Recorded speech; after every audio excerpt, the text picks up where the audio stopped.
All right, Dave, a busy week for you guys. A group of Minnesotans recently returned from Tanzania, Africa, after a once-in-a-lifetime experience. They were there to attend the graduation ceremony of a group of girls that they sponsored from a school they helped build. And tonight we put you in the front row of this colorful event that was made possible by Minnesota.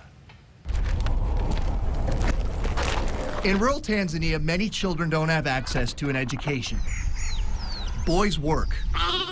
Girls start having children while they're still children themselves. Girls traditionally may even be promised at birth to a man or when they're older, and they're exchanged for cows, basically.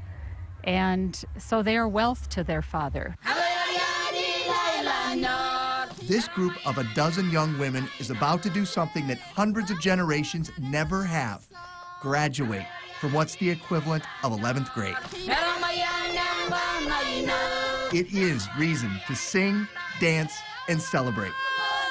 I feel very happy, and I'm just giving thanks to God for giving me this time.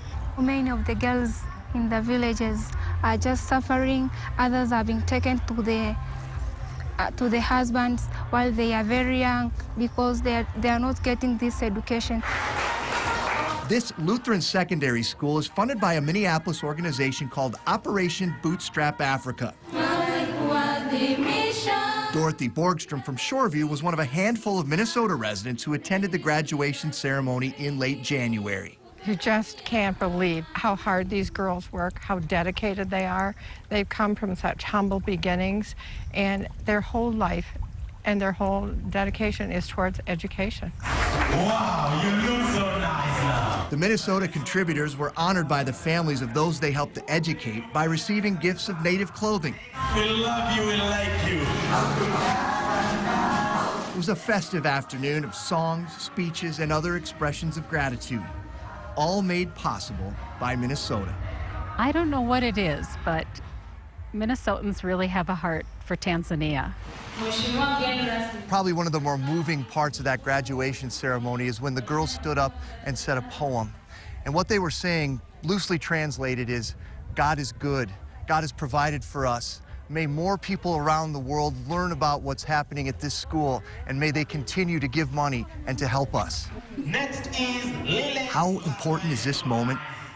Look over her shoulder, back in that doorway. There were dozens of other students crowded outside hoping to catch a glimpse. Few of these children have ever even seen a graduation, let alone participated in one.